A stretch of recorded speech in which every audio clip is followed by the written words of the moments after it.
Baby, I'm a wreck. Welcome, any and all, to the Movie Club Collective. This week we are doing Spider-Man Into the Spider-Verse. And spoiler alert, we loved it. But also, also spoiler alert, we're going to spoil the crap out of it. So we're going to try something a little different today. We're going to kind of go through the movie, not exactly step by step, but kind of beat by beat, and we'll talk about points as they come up. So just trying something a little different, so that hopefully we don't kind of ramble too much and we hit all the points we want to hit. And we'll see how it goes and maybe give us some feedback. Let us know. Before we go, or actually, I'll start by introducing myself. I'm your host, John Olson, and joining me, as always, is my co-host and co-producer, Rochelle Racine. Welcome. Hello, guys. Welcome. There's some kind of a whistle. It's the dog. Oh, okay. We have a dog. We don't have a dog cam yet, but it's something we're thinking about. Yeah. A pet cam. Don't discriminate against the cat. Oh, pet cam. My Pet cam. Yes, I have a foster dog for everyone that's watching, and she likes attention, and she's not getting it right now. Yeah, that's rough. She'll have a home soon, though. Very soon. Yeah.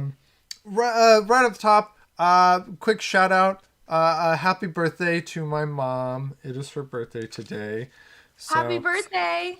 Happy birthday. I hope you like the show today.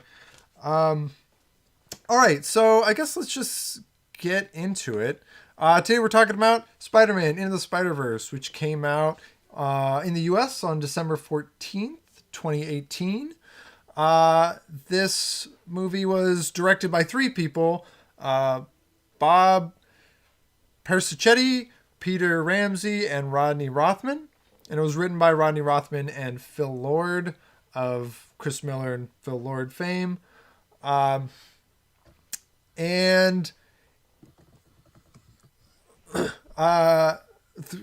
three directors. Don't read my notes while I'm making them. This is for late. Just bring it up. All right. So this movie kind of cleaned up at the awards. It won Best Animated Feature at the Oscars, the BAFTAs, the British Oscars, and the Golden Globes. And it was nominated for like 70 plus other awards, many of which it won across like the whole thing. Just crazy good movie, right? Yes. Super good. I loved it. I'm not really superhero-y type movies. We've talked about this before. That's not really my thing, except Batman. Sure. And Spider-Man's like, whatever, but I loved this. I would totally watch this. Rinse it. I would watch it over and over. Happy we watched it. Everybody has their like superhero exception, I feel like. Like, I know a lot of people who hate superheroes, but there's always like an exception. Batman is often that exception. This movie, though, I think, like, good regardless, Yeah, good regardless. My wife also not crazy about superhero movies. There's two exceptions to that rule. One is The Incredibles, and the other one is this movie right here.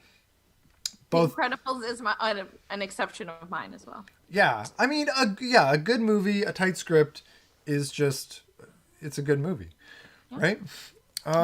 Before we get into synopsis, you wanted to talk a little music, right? Yes. So this is another film that the soundtrack was amazing. It was off the hook. John, what was your favorite songs? Or ones that maybe you listen to the most? Yeah. So as I was kind of chatting with you about beforehand, this movie introduced me to Post Malone. I guess maybe I'm not cool enough to have known who he is beforehand. Same. Yeah, but I like his stuff. Not all of his stuff, but I like some of his stuff now. And in particular, Sunflower is a great track. And like the way it's used in the film is brilliant. I That was also, a lot of. I'm sorry to interrupt. That was a lot of people's favorites that I asked around, and I really do believe it has everything to do with how it was used in the film. yeah, it's really hard to separate kind of the tracks that you like from how they're used. Like my other favorite one is probably "What's Up Danger," which is used near the finale, and like that sequence in general, a lot of people just like, it's kind of like a Goosebumps kind of thing. We'll get there. So I love that one, and there's a nice Black Alicious track in here. I might not be cool enough to know who Post Malone is, but I am cool enough to know who Black Alicious is. And he's got a nice kind of little hidden. They just kind of slide it in there, and it's not really listed on any of the official soundtrack stuff that I could find actually. What about you? Well, I did love Sunflower, and I always want to say that this was my first like delve into Post Malone. I knew who he was, like I've seen his face. I'm not Yeah, under a rock, but it's a pretty yeah, recognizable face. yeah, it's a very recognizable face. Good on him. So I wanted to go with that, but then I kind of saw like the major, I guess, fangirl for it, and I always have to be a little different. So I ended up choosing Starter Riot. Which is a great track. Yes, I really love like the intensity that it brings to the clip, the scene. And then Memories, which was a way to me that they brought up like, the good feelings. They would, there's a little bit of a roller coaster, right? Yeah. It's a superhero movie. That's what they do. And I really liked how it would like bring you back into good moments. Yeah. La Familia is also a nice track that kind of highlights Miles's kind of personal diversity in the use of the soundtrack. Also, just on soundtrack, while we're on it, I just love that like every main character has their own theme music.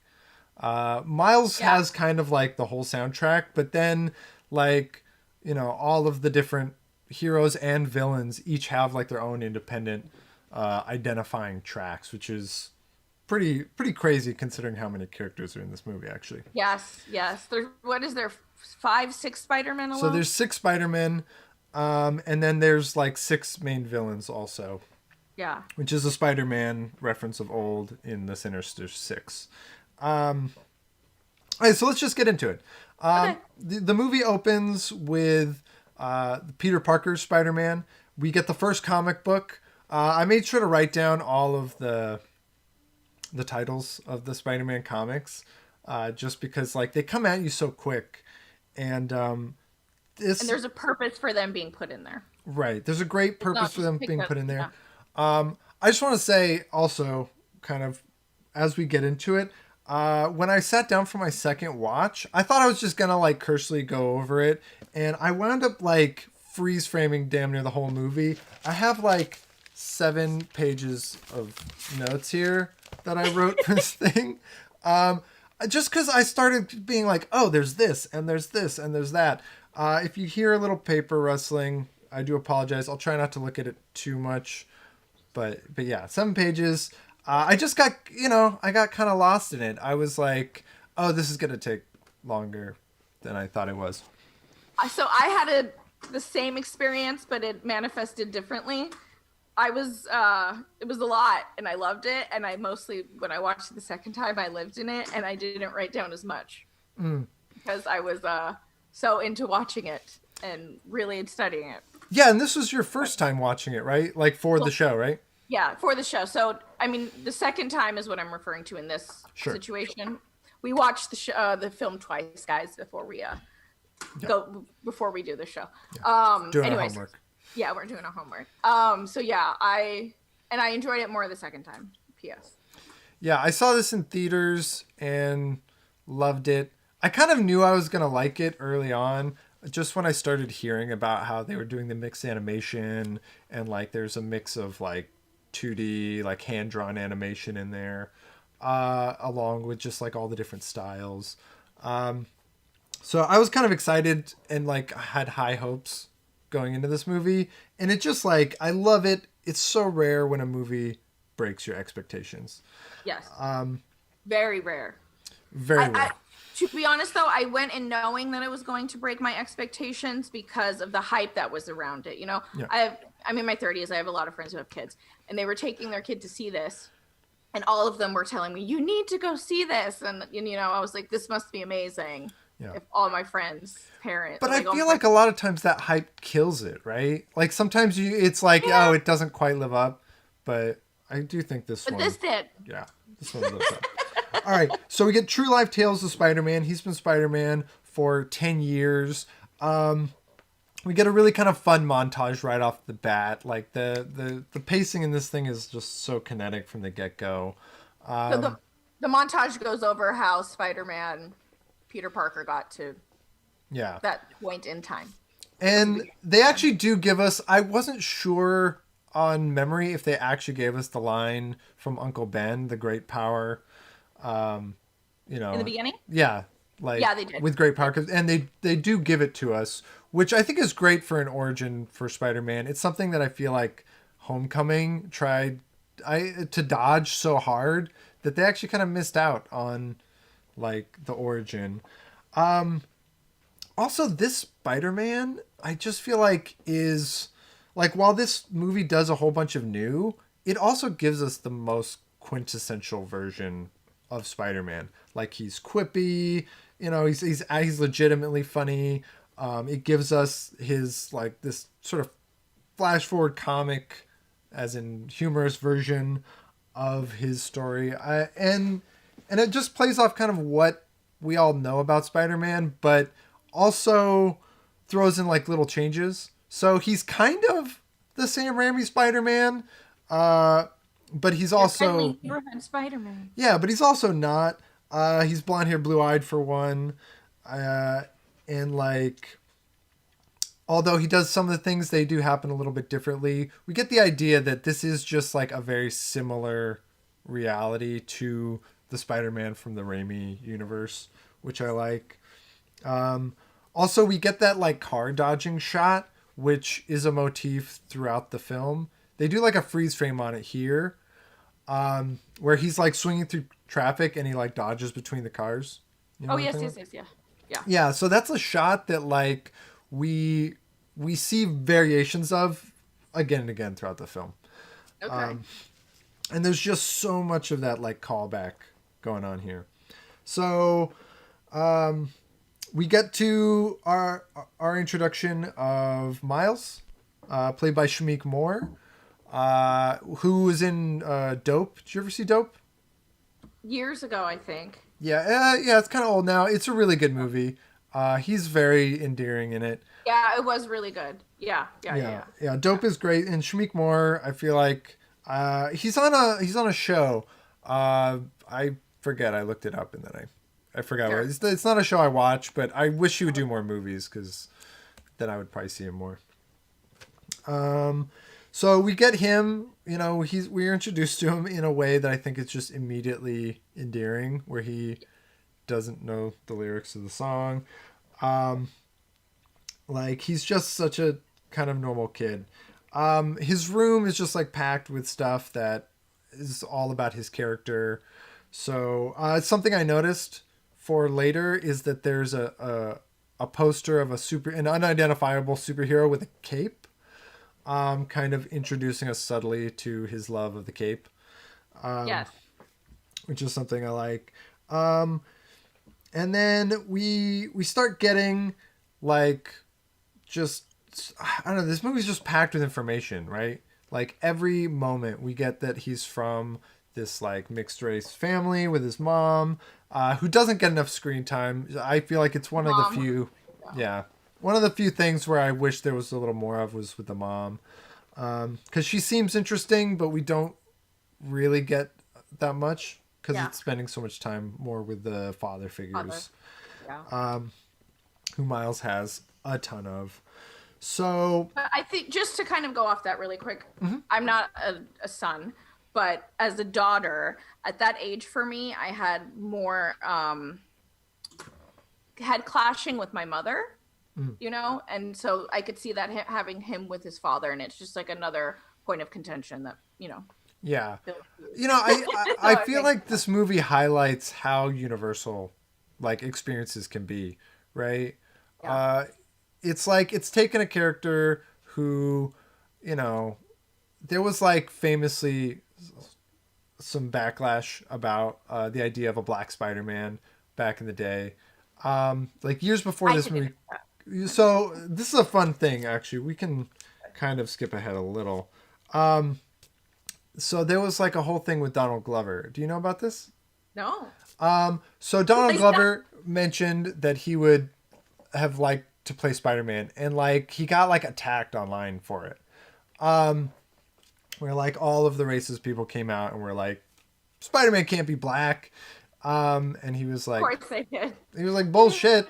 Don Glover has a great quote. You can find it on YouTube where he's like, "You mean to tell me that a black kid can't like photography, be into science, and be from Queens? like these are the things that are Spider-Man." And as a How result, long ago was this? I'm sorry. what's that? This How was long ago? oh time 5-6 years ago, something like that. Okay, sorry. Please continue. So yeah, this was like pre this movie. Donald Glover actually went on to voice Miles Morales in like a kind of straight to TV, like a TV movie cartoon. Okay. And then he plays Uncle Aaron in Spider-Man Homecoming. So Donald Glover has kind of this like this relationship with Spider-Man and with this character. And actually, the artist who designed Miles Morales has cited him as inspiration for the character's look. Okay. So Donald Glover is like kind of part of the origin story of Miles Morales. So actually, this probably happened further ago than I'm saying, further than 5 or 6 years ago. Okay. It was still modern, like, when we had the internet, basically. Yeah, it was still on the internet. But yeah, it's a really kind of interesting roller coaster that they went on. And now he's like too old to play Miles Morales, but he's still like remained connected to the source. Yeah. So we get Miles. We learn about his kind of like very quickly. He's going to the new school. We have the moment where he trips over his shoelaces and he falls in front of a car. And this is a repeated thing. There's so many things that are repeated in this movie and called back to. So tripping over his shoelaces is one. Falling in front of cars is another. So he almost gets hit by a car. It turns out to be a cop car. We have the reveal of his dad, which is fun. That part scared me at first. I was like, cop already? Like, already? And it was just dead. But it's like supposed to do that, right? I feel like it gets you a little bit with the misdirect where it's like he's in trouble. Oh no, it's his dad who's like, embarrassing and all of that. I love how embarrassed he is of both of his parents. It's such a Tell me I love you. right. And that's a nice setup for later too. I remember seeing this moment in the trailer, the I love you, because they used it in the trailer.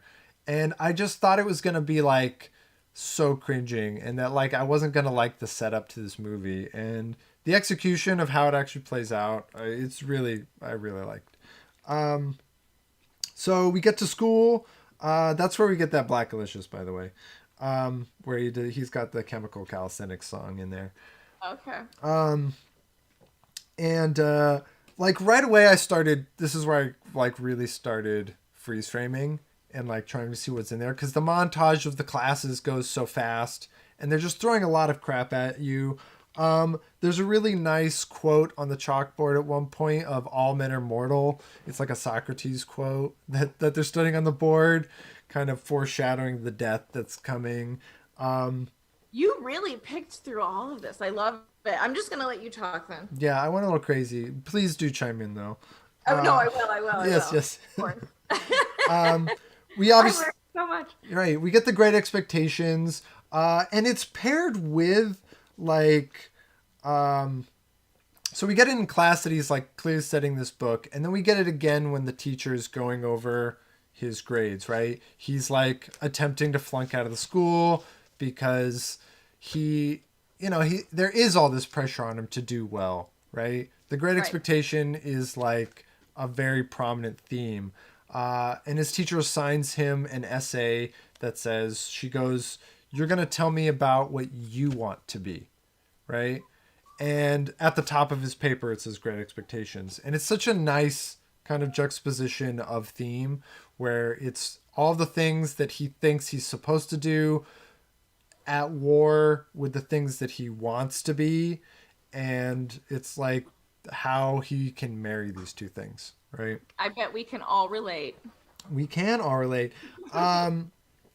Also, before that paper assignment, we do meet Gwen Stacy in class, and like we meet Gwen Stacy, and in the background there's a lecture going on about parallel universes, and we're meeting Liv from later in the movie, Dr. Olivia, whose name is artfully obscured. Yes, and she's not in the physical classroom. She's like Right. in a education video. Right, they're watching a video about her science lab studying parallel universes.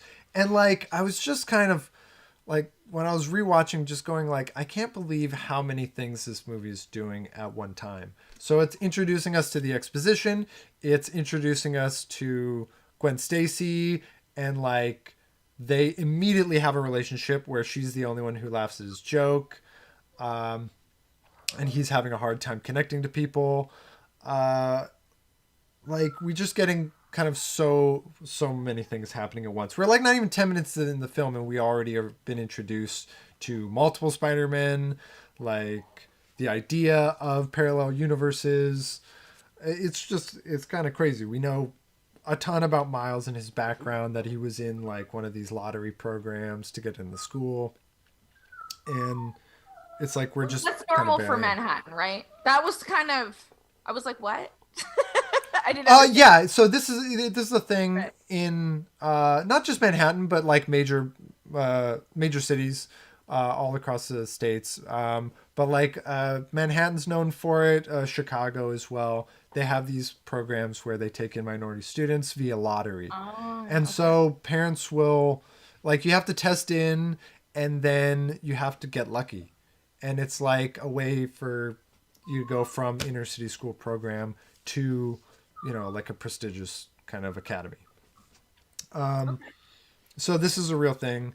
And it kind of also just like highlights yet another social issue very subtly and like very smoothly. I think, Well done. yeah, the way it does things in this movie is just like flawless. It's like better.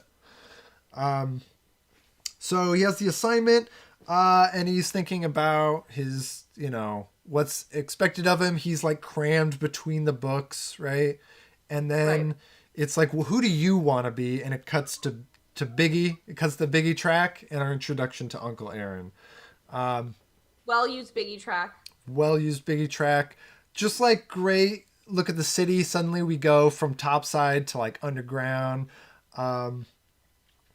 And That was a cool transition. I like that. yeah, there was a lot of like just these segues are very well done. So when we're introduced to Aaron, we get a bunch of combat gear.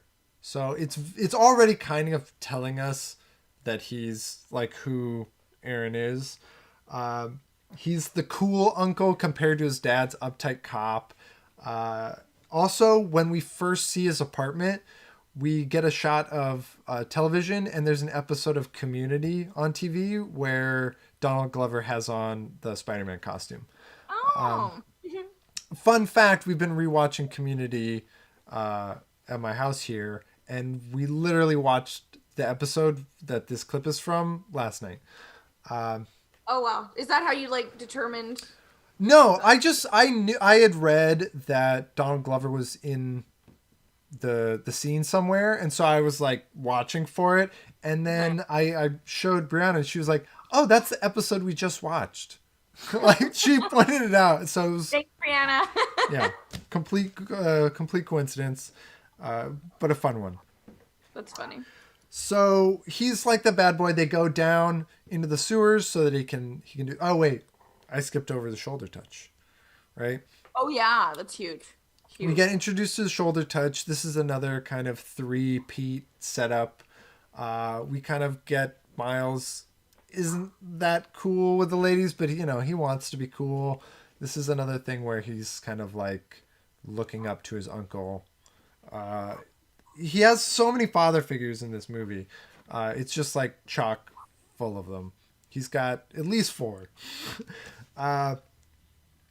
So we get the shoulder touch where it's just so silly where he just puts his hand on his shoulder and goes, "Hey," right? And every time Miles does it, he looks ridiculous. Uncle Aaron also played by Mahershala Ali. Amazing, incomparable Mahershala Ali. From such things as Moonlight, where he won his Oscar, and season 3 of True Detective. We'll throw out there. So they go down. We go down to under the ground, and Aaron knows a secret spot, right? And they start tagging. So we learn that Miles, while he's good in school and he's like scholastically, prepared, he likes kind of this art. And he's like got these stickers that he tags around the city. And this is a nice one. They write no expectations. He's like kind of giving in to his rebellious side. There's a nice shot where he stands on Uncle Aaron's shoulders. And this is the shot that's repeated. That's a beautiful shot. Yeah, and it's a shot that's repeated later with his dad. There's just so much of this kind of thematic symbolism going on constantly. We get the nice montage of while he's tagging, the spider is being kind of dangled in front of us that it's gonna bite him. Yeah. You get teased throughout this scene of like, okay, this radioactive spider, now it's in a shoe, now it's on his sweater, now it's in his sweater. You're just waiting for it to bite him. Yeah, and we know that he's gonna be Spider-Man. Like from the moment we're introduced, Chris Pine's Peter Parker says Spider-Man, and then it cuts to Miles. Like it's very obvious that he's Spider-Man, and also we know going into the movie that it's about him. Yeah. So that's a nice thing, and I just love that joke where he just goes like, yeah, I know. He just hits it off. And then walks away. Doesn't say anything about it. I know. They make this huge deal about it, and then they just kind of blow it off. Yeah. Yeah. Because it's no big deal. Yeah, it's just like, oh, damn it. Unless you're arachnophobic. Yeah, which we learned that he's not. Yeah. Very quickly.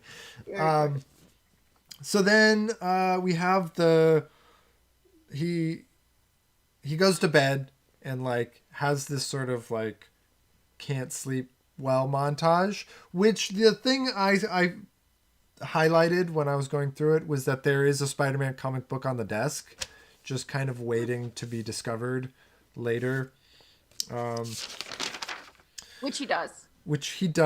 But it's nicely planted. We don't really get to know the roommate, but my brother-in-law, who's in college, said that it was a very relatable scene in that his roommate would stay up. I was curious about that because I didn't do the typical college dorm. Yeah, me neither. Mine was more similar to the show Community than it was to this. So then the next day we meet Gwanda, which I love that scene with Gwen where she introduces herself as Gwanda, because he's having his own moment where he's sweating and why am I sweating? And then she's having her own stupid moment where she's trying to blend in and thinks she's failing to do so. On a rewatch, it's so good because she's in her own movie, Yeah, completely. When the first time I watched that, to touch off that, I thought she was just uninterested and being I'm telling you something for you to go away, and then upon the second watch, you realize it's because she's not used to this universe. Yeah, she's got her own agenda and she's trying to hide herself, but then it's does she even need to? She doesn't even know, right? We get the hair thing where his hair sticks, and she tells him the same thing that Peter later tells him. She's well, just relax. Yeah, yeah. So she clearly knows, and given the experience that we have later where they can always tell, like, this is such a good foreshadow moment. This is like a really good rewatch moment Yeah, it is a beautiful moment. where, Yeah. Gwen Stacy is like being very well set up without us kind of realizing it.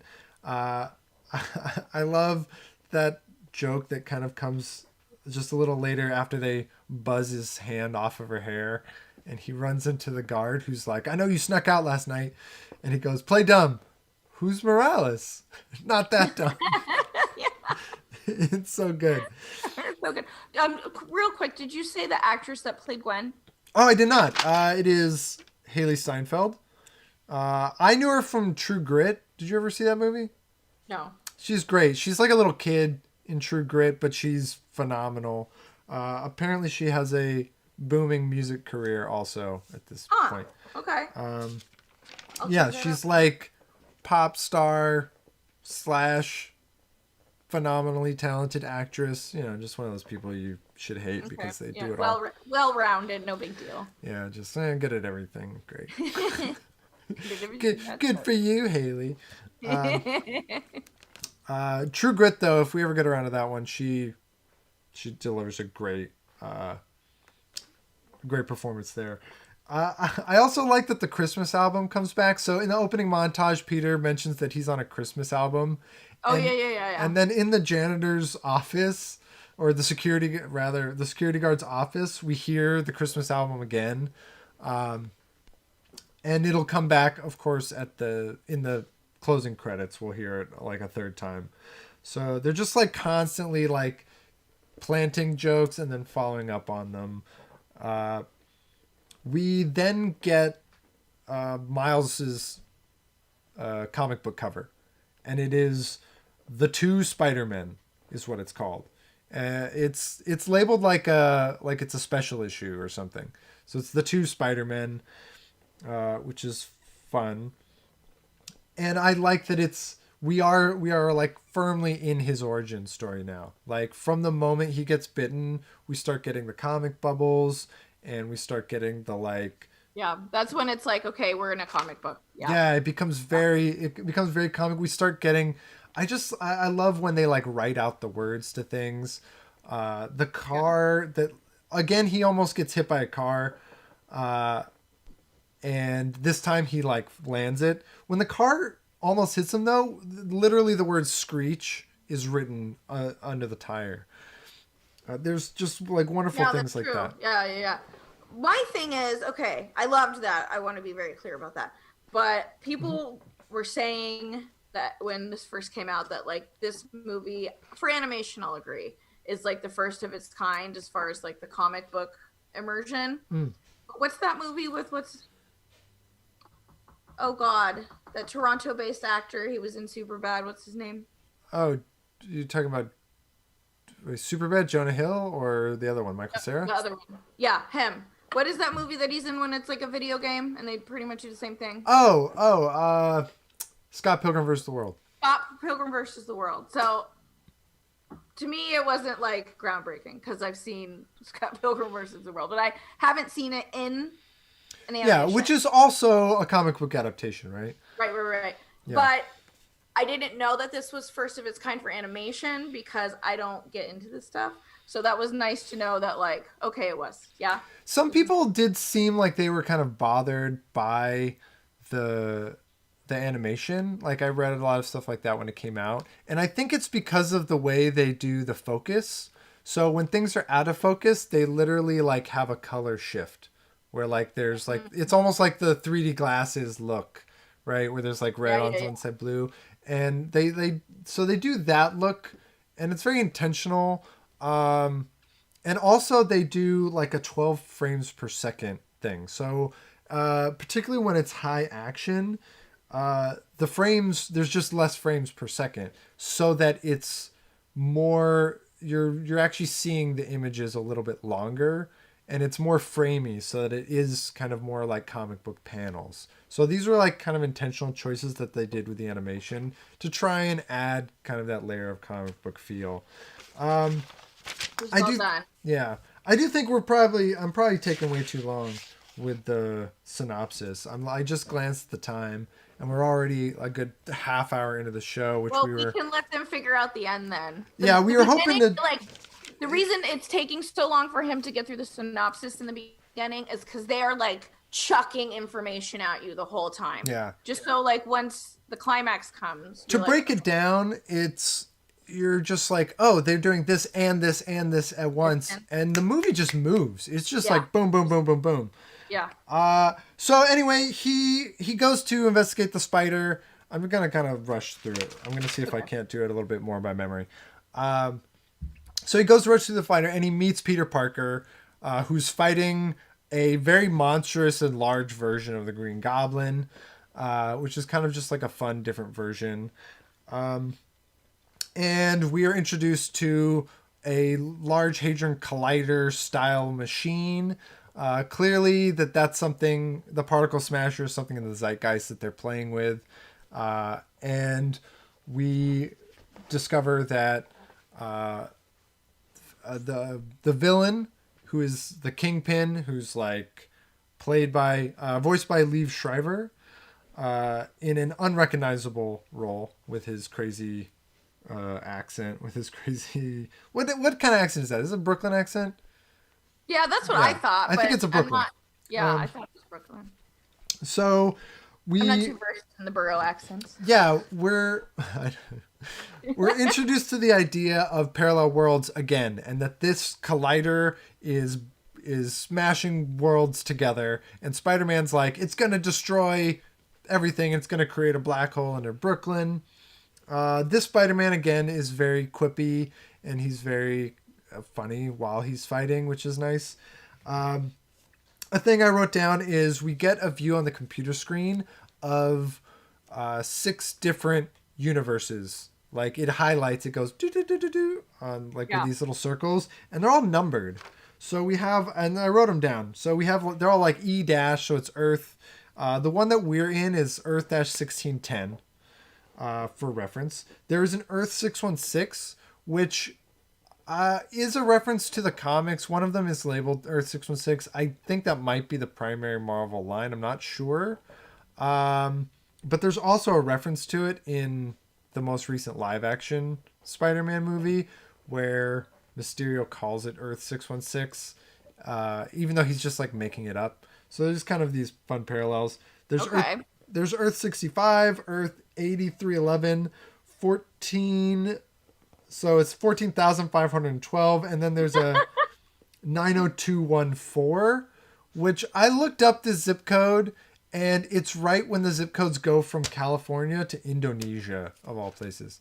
So what? I was like, that's for sure a California zip code. So there's a 90210, there's a 90211, there's a 90212, and a 90213, but there's no 90214. Whoa. So that's kind of a fun thing. I just kind of did my own little research on that just to see what came up. Good find, John. Yeah. Good find. And Spider-Man's like in the middle of a fight, and he gets his head dipped in, and we actually get flashes of all of the different Spider people here. So we get Spider-Gwen and Noir and the pig. I had no idea what was happening in that scene. Right. It's such a rewatch moment. Right? Yeah, I was like, what? What's even happening? Yeah, but it's very trippy, right? It's like blasting colors in your face, and it's got kind of shades of the Doctor Strange movie when he like experiences the multiverse. It does have kind of a thing like that going on. So Miles runs into Spider-Man. Spider-Man saves him from a fall, and then he immediately recognizes that he's another Spider person. They have that moment where he's like, "Oh, you're like me," and then well, apparently they can like, well, at least Gwen, she said she could like feel it. Yeah, they have the spider sense, which is not particularly well explained. It's just some kind of a danger sense that they have, and they establish right here, but then they repeat it later on that whenever they contact each other, like whenever they're close to each other, they can tell that the other person also has it. Yeah. Like there's like this weird feedback resonance or something, which I thought was a nice little gimmick, even if it like logically, does it make sense? I don't know, but it's a Does a man bit by a spider becoming half spider fighting crime at night make sense? No. yeah, total sense. So why should that other thing make sense? Makes Whatever. perfect sense. What are you Batman talking makes sense. And then there's a big explosion, and everything goes from like ultra colorful to just like monochrome. I love that shift in the look where we can tell the Goblin is dead, and then the unthinkable happens and Spider-Man gets killed. So Miles witnesses Spider-Man's death, and it's very brutal at the hands of Kingpin, right? And then there's a chase. We get one of the Kingpin's henchmen, Prowler, who has the best music as far as like the character music. I just love. He's got the like. Yeah. It's so good. So spoiler alert, it's Uncle Aaron. What I knew it. Can I just say that I knew that immediately? You recognized it right away? I recognized it. I mean, of course, it's like the perfect thing to write in. I was like, this is Uncle Watch. But Right. it was. It's a good move. What I like is that they hide. They don't just hide really well, but they justify him not recognizing Miles by using the like heat sense thing that he's got going on. I thought that was really clever on a rewatch. That because if he recognized him, he would just be like, "Oh, I'll just go where he lives." And story over. Also, I knew that the uncle was into something when they were painting underground, when they were doing the original tagging, and he got Miles bit by the spider. I knew it. I was like, that fool is into some dirty business. Yeah, and the company is Alchemax, and Alchemax is all over the place. So we see that logo there. If you're paying attention, you can find it planted just kind of everywhere. It's in the video where Liv talks about the parallel universes, and then it's on like the gear down in the subway. And Alchemax is the company that Kingpin runs. So Spider-Man dies, and we are now introduced to a world where there's no Spider-Man and there's only Miles, and he's just like thoroughly unready. He doesn't know how to control his powers, obviously. He's never had a mentor to teach him, you know. He's given a mission and a MacGuffin. You know what a MacGuffin is? No. Okay, so a MacGuffin is a really common term in film. It's just a plot device. It's an item that is used as a plot device. It's something that drives the plot forward. So the goober, the like little USB stick, is our MacGuffin. Okay. So he's given the MacGuffin and his mission, but it's like an impossible mission, right? I love the scene where he goes to jump off the building, right? Yeah. It's a nod to the old Spider-Man movies for sure. And it's also just like good comedy where he goes to the really high one and then they cut to the stairs where he's going down the stairs. He's going down. Well, first he goes up the stairs and then he comes back down the stairs. And then he goes up the stairs to the smaller building. Yeah. It's right? It's so good. He falls and he like completely eats it on this jump. He like falls, he hits like a flagpole. When he falls, it was a very cartoon fall. Very cartoon fall. Yeah. Like he's surrounded, you'll notice, by the numbers 4 and 2. And the number 42 comes up a lot. This is a Jackie Robinson reference, if you don't know. Jackie Robinson was number 42 on the Dodgers. He was the first black baseball player. Okay. So, you know, you can draw the parallels from there. But 42 is thrown around a lot, largely because of that reference. See, I don't know about these things. I like this. Now you know. Now I know. I'm learning so much today, you guys. Maybe we should watch the Jackie Robinson movie at some point. There is one. Okay. With the guy. Wait, who plays him? It's what's his name? Black Panther, right? Yeah. Oh God, what is his name? I forget offhand. Yeah, that guy. He's great, but we He's can't think of his amazing. name. I don't have time to look it up. We're already way behind schedule. So we meet then, like he breaks the USB port. Like, so not only is he not in control of his powers, but like he can't even do the mission. And then we meet Peter B. Parker. So he meets him in the graveyard at Peter Parker's gravesite.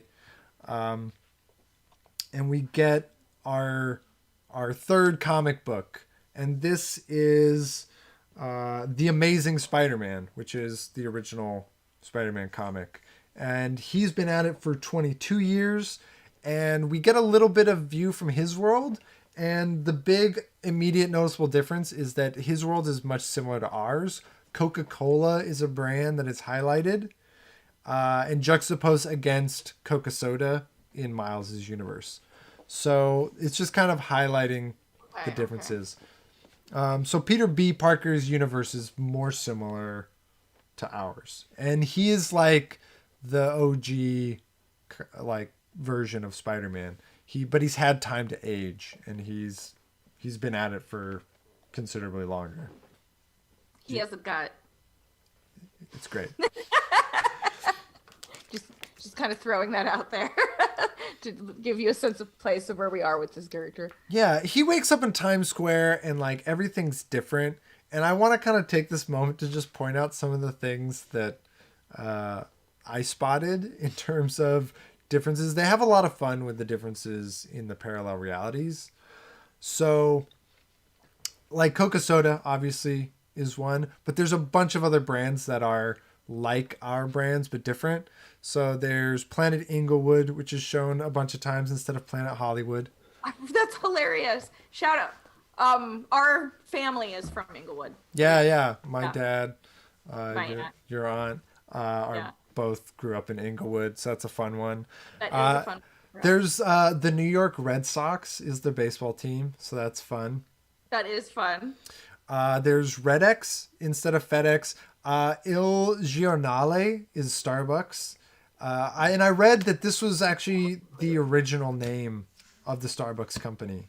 Really? And that they later rebranded to Starbucks. But it's easier to say. Right. And I think there's a number of those actually where the original name is used instead of like a rebrand. I know Google's in there somewhere, but I couldn't find it on this particular watch. It's just there's so much coming at you. There's a poster for Baby Shower, which looks exactly like the poster for Bridesmaids.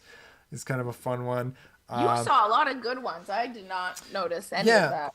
One that my brother-in-law caught was a Broadway ad for Hi Hello, which is matching Oh Hello, which is a show that John Mulaney was in. And John Mulaney is the voice of Spider-Pig.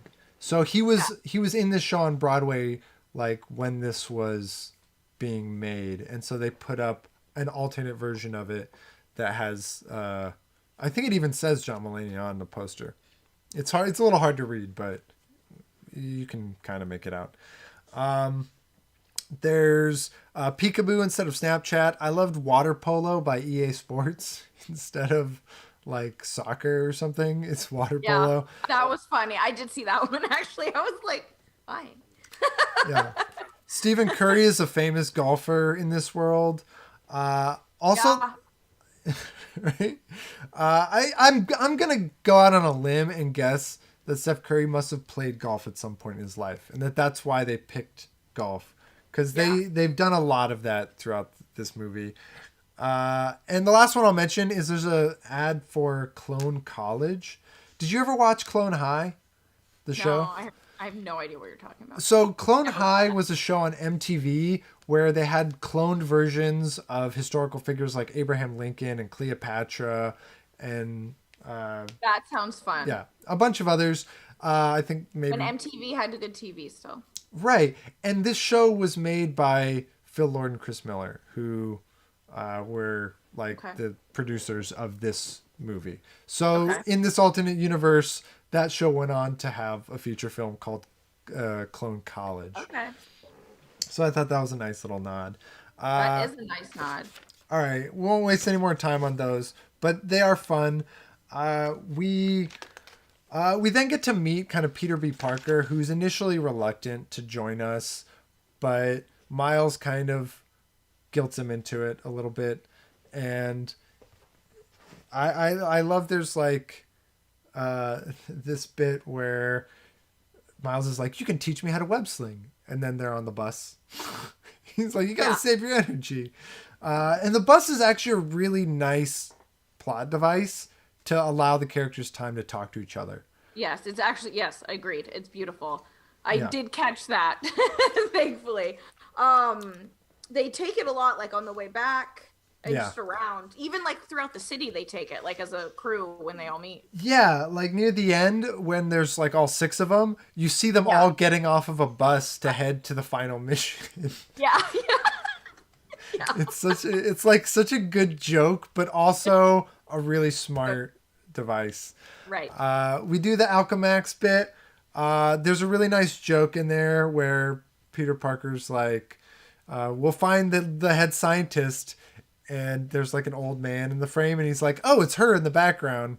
We saw her from the video. And he's like, all right, step 2, reassess my biases, and step 3, we'll move on. He tells Miles there's the cape joke I mentioned earlier, but we won't linger on that, where he's like, no capes. Yeah. But he tells Miles to stay behind, and then Miles sees Kingpin show up to the lab while Spider-Man's in there, and he immediately goes to chase him. And I just love how this played out, because in so many movies, this is the moment where we just keep the tension going of like, no, you shouldn't be here. Like he's very resistant, but this is actually the moment where Peter B. Parker just like fully gets on board with Miles. And from this point forward, he's just like, he loves the kid. He's like, because he's like crawling in the vent, and Miles just like crams in the vent with him, and he's like, what? He's like, oh, it's just kind of nice actually to have somebody who wants to help me. And he expresses that he feels guilty about the first Peter Parker dying, which, it's just kind of like endears him to Peter B. Parker.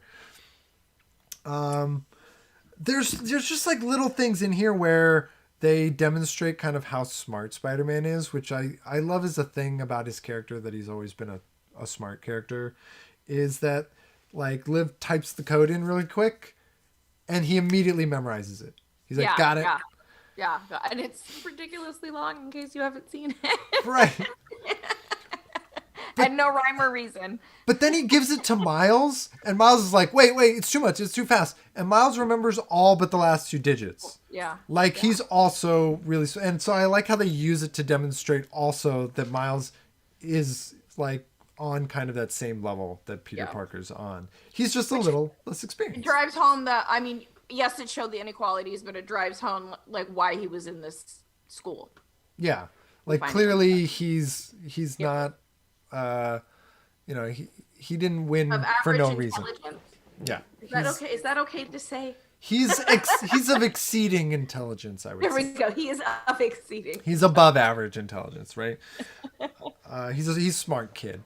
So we get the reveal of the scientist who we've seen from the video, who introduced us to the parallel worlds in the first place. There's a nice moment where she seems like she's going to be a good guy.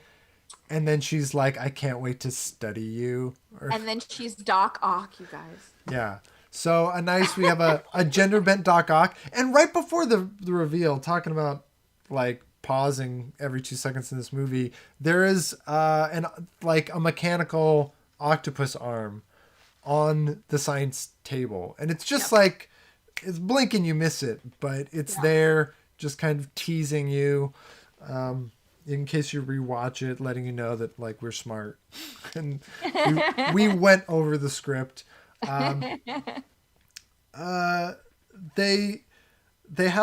We introduce one of Miles's new powers, that he can be invisible, and he's like, oh, it's kind of like a fight or flight thing.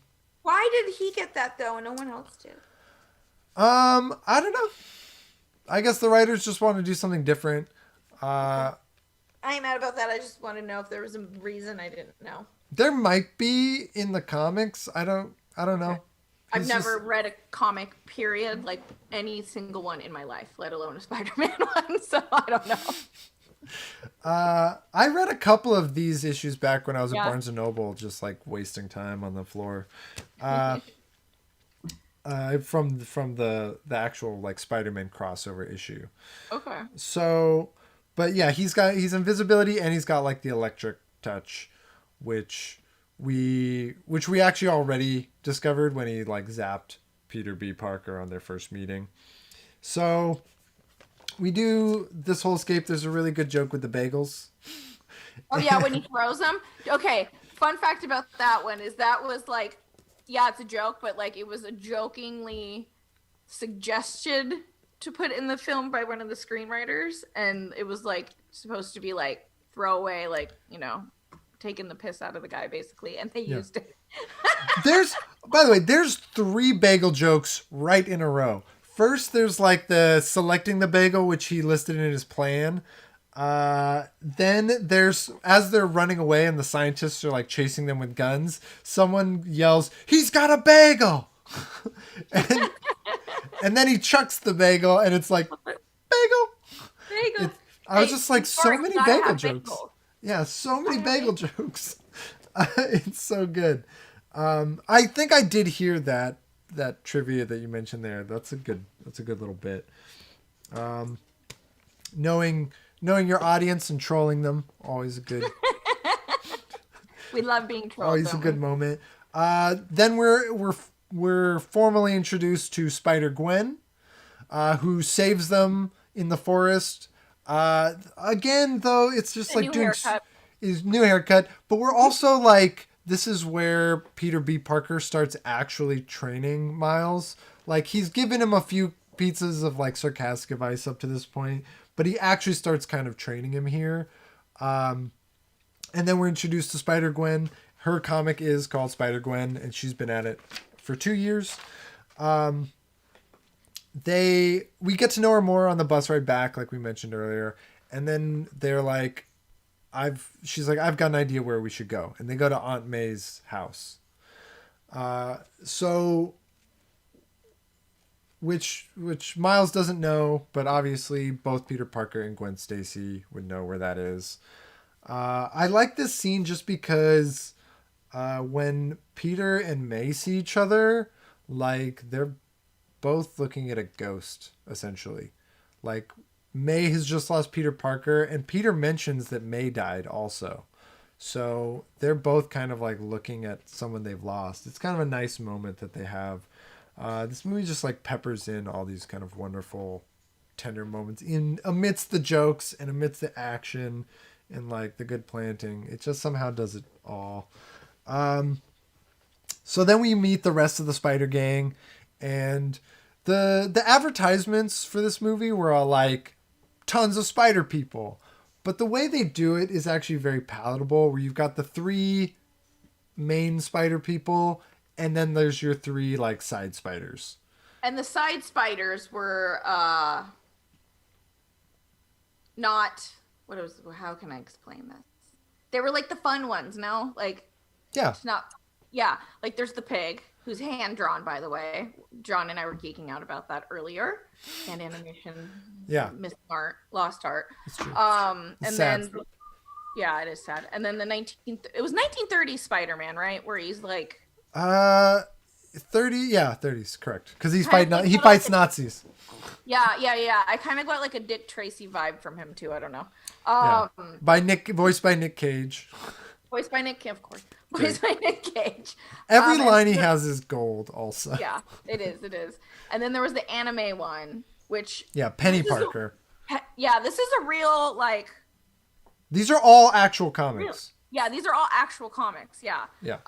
So I, of course, like I said, didn't know that, but I loved their introductions and I loved their characters, and it was very cool that they were based on real comics. Well, you mentioned that like Miles has like weird powers compared to the other Spider-Man, but like. Well, I didn't mean those 3. But like. Penny Parker has she doesn't even seem to have super strength or anything. Right. She's just like a smart scientist with a mech and can talk to a spider. Yeah. So hers is like really weird. Yeah. But it's fun. Like that would be like psychic abilities, no? Yeah. She has like psychic abilities. So she's got the spider sense essentially. Yeah, but she doesn't have the strength or the webbing or. Yeah, everything. She doesn't use that other stuff. Instead, she has a giant robot, which is fun. Yeah. Which Um, the spider controls? I guess so. Yeah, yeah. I think that's how it goes. Um, but she also like works at it like it's a computer. Right. And Penny Parker is important because she rebuilds our MacGuffin. She rebuilds the goober, Mm-hmm. as Spider B Parker calls it. Which I love that he's just like, it's a goober. It's whatever. Yeah. That's what I call him. Yeah, there's always something like that. He really like hangs the lantern on it. So we get them, and they're just kind of introduced to us as a unit, and like it just kind of highlights the zaniness, but it's done in such a way that it's not overwhelming, right? They are kind of like always a thing that we experience like as a group for the most part. I thought it was really smart. Like they don't really have character arcs, whereas like the three main spider people have character arcs. So like Peter B. Parker has to fix his relationship with Mary Jane, or he has to like kind of grow up a little bit, right? He has to mature so that he can apologize to Mary Jane and like get back together with her. Gwen Stacy has like issues with not wanting to make friends, and so like her and Miles become friends to make up for that. And then Miles obviously has like the biggest arc. So I like that they do these kind of like, if you looked at it on a graph, it'd be like a big arc, a smaller one, and then like three tiny ones. Yeah. So Didn't because Penny lose the spider? Her spider? she loses the mech, but she keeps the spider. Okay, Like, that's right. That's right. yeah, she loses the mech in the final battle, but she keeps the spider, and uh, She could just rebuild the mech. yeah, she can just rebuild him. There's like a sad moment, but I was like, she can just rebuild that robot. She can warn it. That was her Yeah, unit of like transportation. if the spider had died, I would get it. Yeah, yeah. I think that's why I thought the spider died, because I remember it being like, "You should be sad right now," Yeah. like mourn for it with her. So all of the extra dimensional spider people are like dematerializing slowly, and we're like a big ticking clock is put on that like we're And all then gonna, they like glitch. yeah, they start glitching, and so it's like they're all gonna die if we don't do something, and they're like somebody has to stay behind, and I love how they just all immediately volunteer. Like all the spider people kind of have the same mentality. And Miles is like, I'm the obvious choice, but they're like, you're not ready, and they just kind of like beat the crap out of him, uh, which I love that. In a joking way. Yeah, but they're so brutal to him. And then I love when Spider Noir's like, we're talking about him while he's looking at us. Yeah, yeah, yeah. Like, right there. Like they're all just like, he doesn't got it, he's not ready. And the Spider-Man turns around, he's like, he's looking right at us while we talk to him, while we talk about him. He does have the best lines. Like every line is great. It's just, yeah, they're all classic. Some of them are so ridiculous. So we yeah, Miles can't control his powers. He leaves the group. He kind of runs off. And he goes to the person he's gone to before. He goes to Uncle Aaron's house, where it's revealed that he's the Prowler, and everything is kind of upside down. Again, there's like a car hits him. Like there's constantly cars flying at people in this movie. It's kind of like in Mean Girls, where they're like always, yeah, with the bus, they're foreshadowing. This movie is doing that a lot as well. Constantly throwing cars at Miles. There's like a lot though. Like, yeah, this time he narrowly dodges some cars, and they like roll over him. But I love how like shell shocked Miles is by it. He's doing these like kind of crazy things, but he's shaken. It's like there's very human emotion going on there. He runs back and inadvertently leads the enemy to Aunt May's house, where we have a big showdown. And they use the goober as kind of like a plot device for the fight. I think that's always a good way to do fight scenes, where it's like you're not just fighting, you're fighting over something, right? They're trying to all get their hands on the thing that can stop the enemy. they have an objective to their violence. Yeah, it gives it it gives it some direction, and you can kind of have a little more fun with it. Aunt May gets a nice little scene where she's kind of a badass. She like even bats somebody out of the house. She was my favorite. She's great. Like my favorite featured character. Yeah, voiced by Lily Tomlin, who's great. Just throw that out there. And then we kind of hurtle towards the finale. Oh, I can't skip over the last big death in this movie. So, Prowler corners Miles, and then Miles reveals himself to his uncle. And Prowler's like, ah, shit. You know, he's like, man, why did it have to be you? They have that moment. And I gotta say, one of the most chilling moments in the whole movie is when his uncle pulls the mask back over his face. Right? Like he's gonna murder him. I thought he was gonna murder him. I was like, you stop. But then he didn't. Yeah, he doesn't really get the chance because Kingpin straight up shoots him. And then Kingpin has killed everybody important to Miles that dies in this movie. He's like really put up as the ultimate villain in that he's actually the one kind of murdering everybody. We kind of skipped over Kingpin's motivations, but he does have pretty clear motivation. Yeah. And I mean, they're almost endearing. Like there's a part of me that was like, I get why you're like, I understand his motivations and his objective, and it's like you almost empathize with him. Basically, he's trying to get his family back. Right. But what I find interesting about it, because the motivation's pretty tried and true. And there is some interest there though, where he fails to learn the lesson. Right? He fails to learn the appropriate lesson. It's that his family discovered him like beating the crap out of Spider-Man. And they got afraid of him and they ran away and they left him, and then they got hit by a car. Again, people getting hit by cars. Something about this movie. And rather than like change his ways, he just blames Spider-Man, right? He like fails to own up to his own flaws. And that is kind of his fatal flaw. Well, I mean, okay, so villains are psychotic and insane. That's just the way of the world, right? And the way of storytelling. And so it would make sense that he would keep doing the same thing, expecting different results over and over and over again. Right. And that's what makes him a villain as opposed to like but he is a character that like could in theory have a redemption arc, right? If he could. There's the possibility because of his past.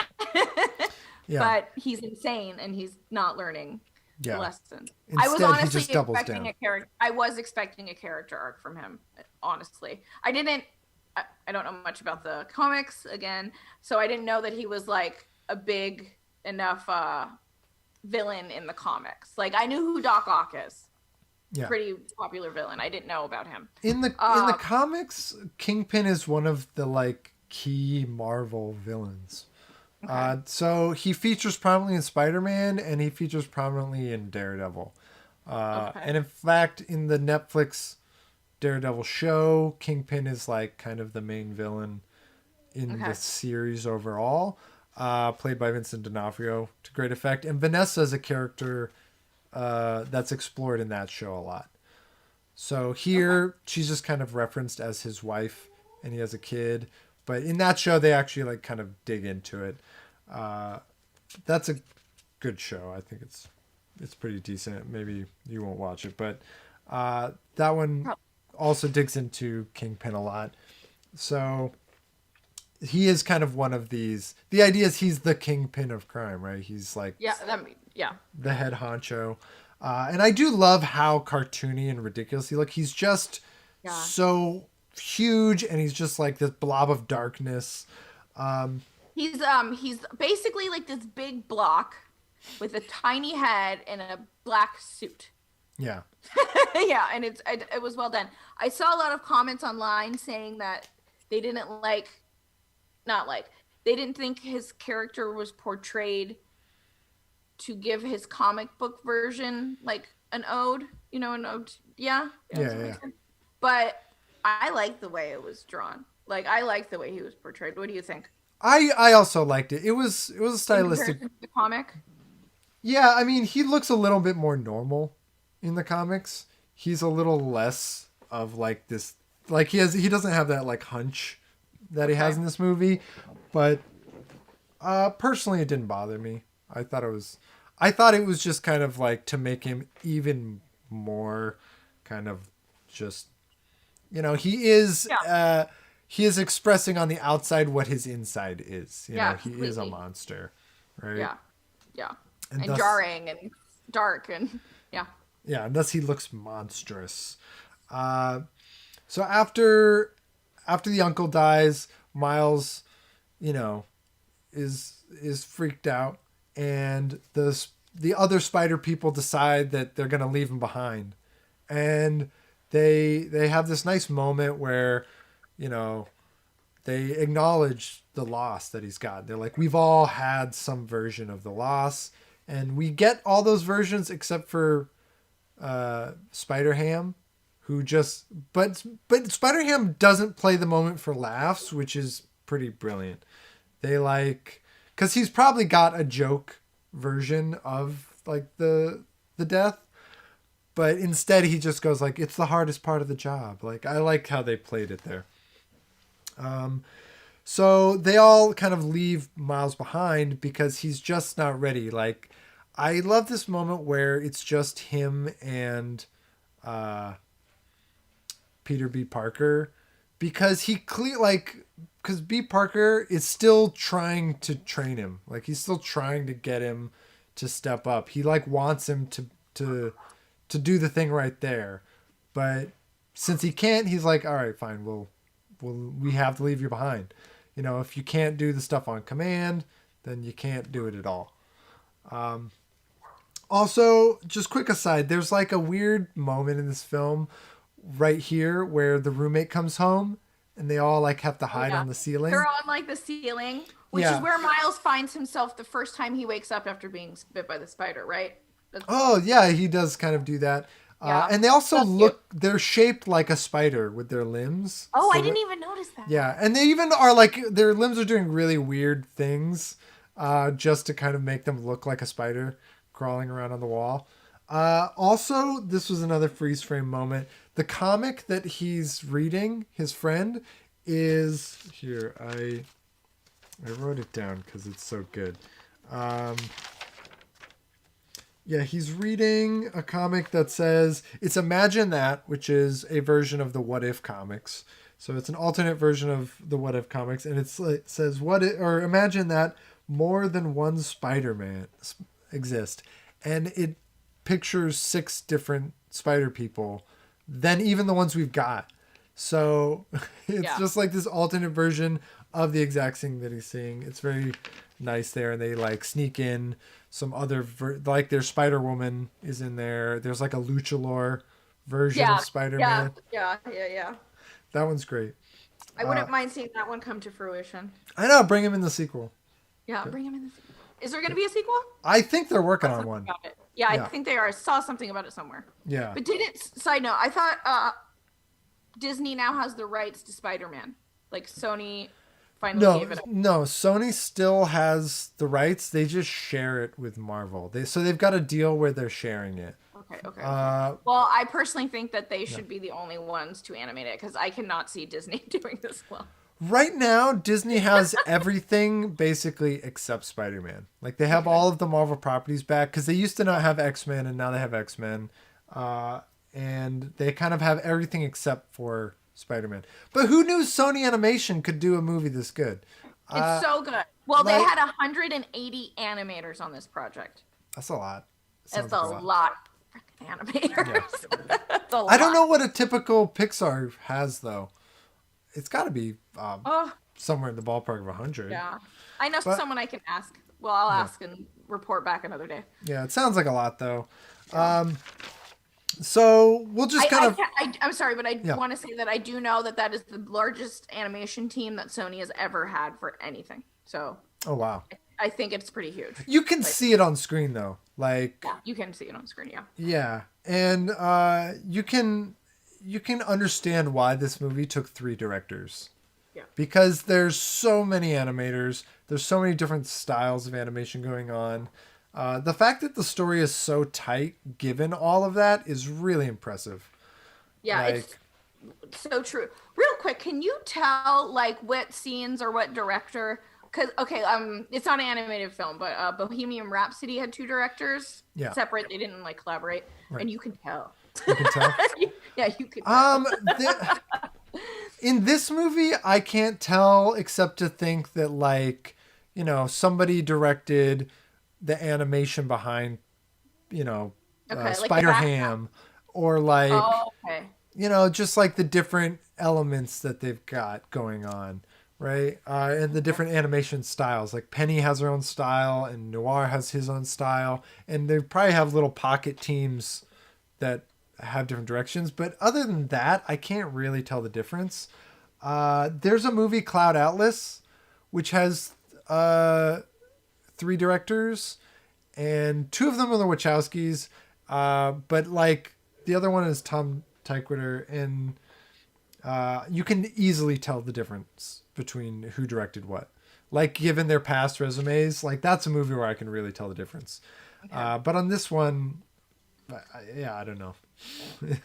I That's think they just collaborated interesting. really well. Yeah, they collaborated really well. Like when I looked that stuff up earlier, I was like, there was three?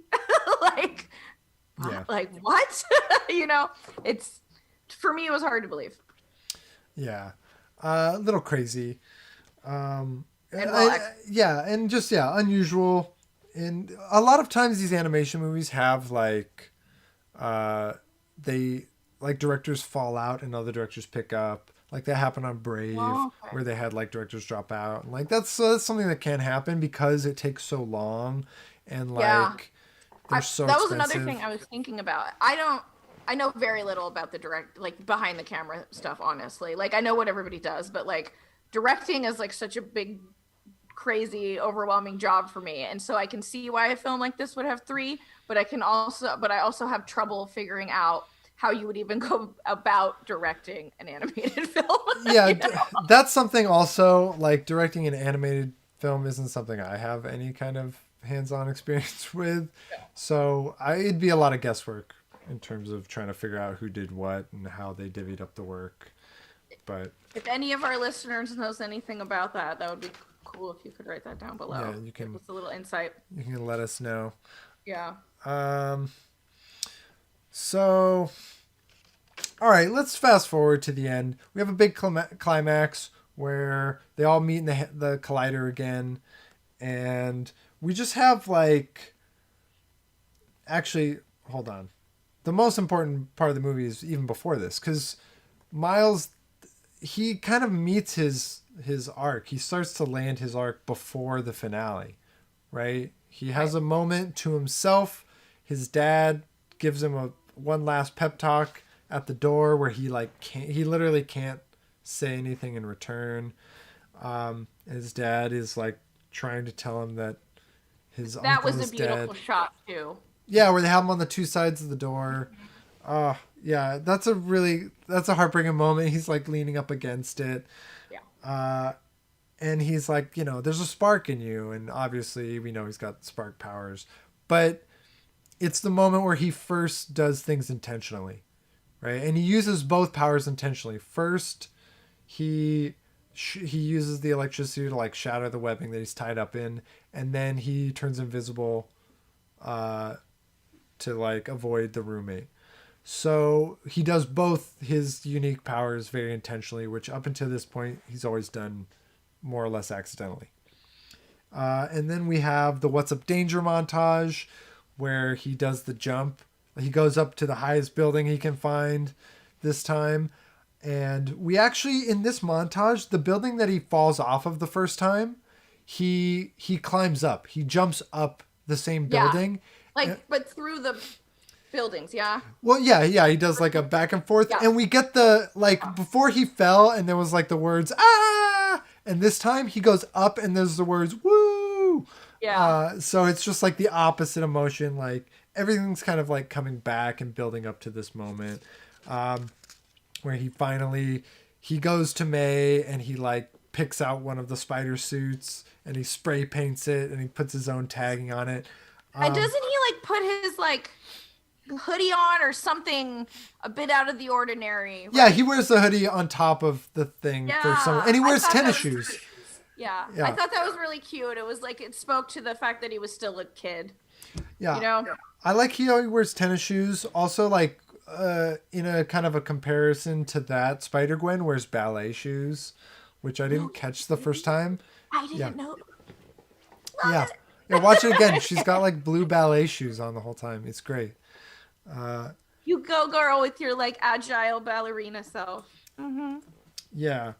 I like the hoodied version of the outfit. That's fun.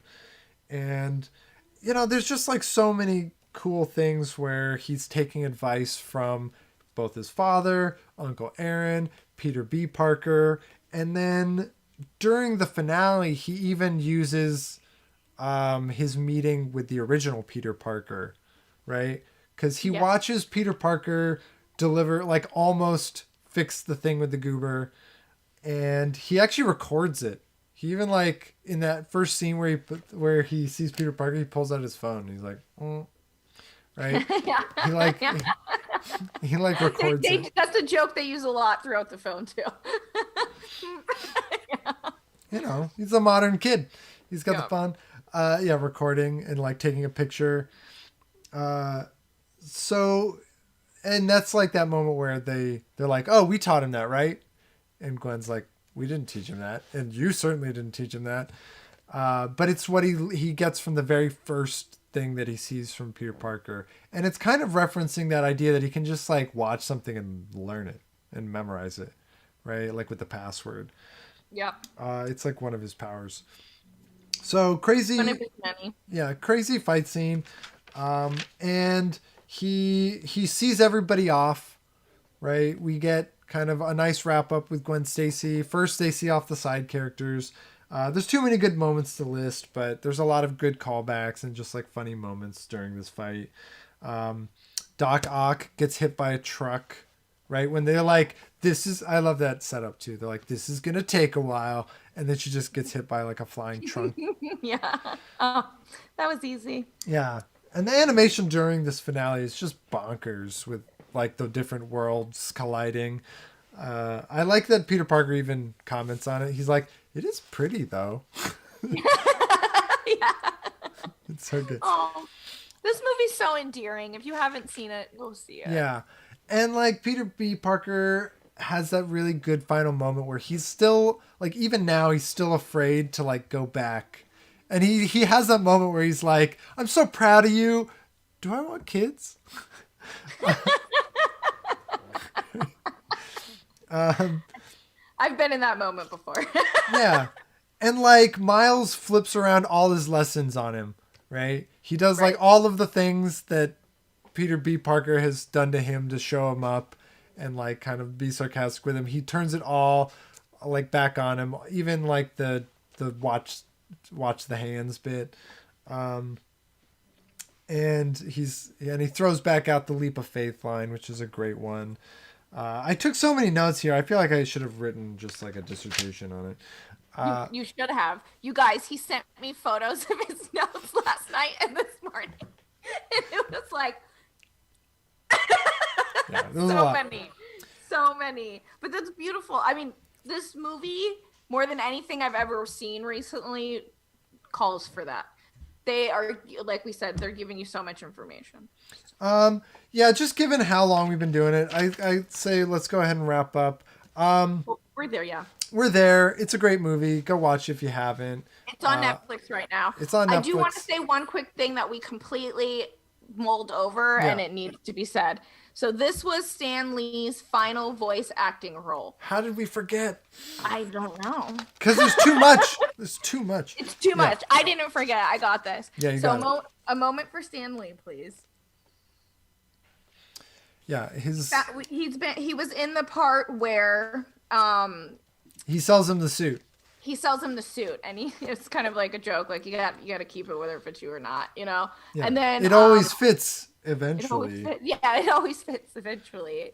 Ding. Which Okay. they call back that line. Aunt May gives them the web shooters, and she goes, "I made them myself. They fit perfectly," is what she says to them. Like, it's Okay. such a nice callback. And Subway. Subway, yeah. So it is said that he is placed into every subway that we see show up. So it's kind of like Where's Waldo, where's Stanley. I paused and found 2 of them. So I found it in the very first subway transition. It's going by real quick, but you can see him really clearly. And then I also found him in the last subway car that we see, where Miles is like riding behind it. So yeah, I don't know if he's in all of them because I did check like a couple others that I couldn't find him in, but he's definitely in some of them. So it's fun. Confirmed. So that's that. We didn't want to forget that. Yeah. Not at all. Yeah, I feel like, goodness gracious, we could go on about it all day. We could. Hold on. I can't be done ever. No. I wanted to talk a little bit about just like the tiny issues that I had with the film, and they kind of both came up during the end and had to do with the dad. One is like the way he appears at the end in the collider room. There's like a blink and you miss it scene. Oh. Like first he sees the tower, then he's in the ballroom where like the elevator is. And it's just like, I missed it the first like 2 times I saw this movie. It's so fast. It's just like, because there's so much other crap going on. And then he's down below and he watches his son as Spider-Man triumph over Kingpin. So it was just like one of these things where I was like, how did he get there? Because it's just so quick. And then there was just like a question of, does he know that his son is Spider-Man? Because he straight up says, "I love you" to him in the outfit. Yeah. And it's just, they kind of leave you with this, like, it's unclear. Totally. It's the tiniest gripe in the world, but it's all I kind of got. To go off what you were saying about the father, I actually felt that throughout the whole movie. I was like, why are you always in the right place at the right time, but you're not the superhero? So you're like, when your kid falls and like you save him from the street. So like when you he was like putting up a sticker somewhere too, and he finds him, right? Like it happens a lot. We cut to him a lot throughout the film. Like, yeah, he's right there when he finds like the uncle, right? Yeah. So you're right. His dad has his own superpower of just like always being close to the action. Yeah, exactly. Because he's a cop. I guess that's what they do. Yeah. Yeah, right. All right. Yeah, and like when he does the mural at the end, he stands on his dad's shoulders, just the way he did on his uncle's shoulders. So it's like he's got the 2 Spider-Man fathers, and then he's got like his father and the uncle who are like the cop and the criminal. Like there's just so much kind of fun going on there.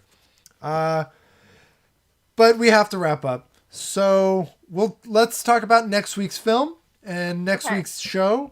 I'm going to pass this off. So what we did this week is we kind of looked at the poll we did on the Facebook group.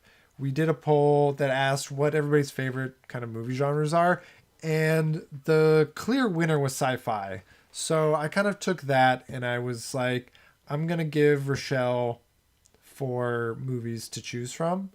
And I don't know what she's picked yet. So I'm going to find out with you guys. So the movies were, and these are all currently on Netflix. I did check Amazon, but Netflix had kind of all the better sci-fi movies at the moment. So I gave her the options between The Matrix, Snowpiercer, Her, and Ex Machina. So I have to go on the record by saying I've never seen The Matrix before. Which is crazy. You've had 20 years, Rochelle. 20 years. I know. It's like a record. I got to keep it going. So I didn't choose The Matrix. I want to get you to watch it. I'm sorry? I want to get you to watch it. Maybe one day for the podcast. But I chose Snowpiercer. Snowpiercer. I'm very into how do you say this man's name? I always Bong Joon-ho, director of Parasite. Yeah. So I've seen like the last 2/3 of this movie. I never caught the beginning. So for me, it'll be a partly new watch. But I have seen the, sort of the back half of it. It was a hard decision, John. It was a hard decision. And the Well, only reason that I chose this one is because it's actually already next on my list to watch anyway. And I think I put it in our collective like things we want to watch list. nice. Also. Was anything else close? Was anything else close? Her was very close, yeah. That is a good one. It was like love Spike Jones.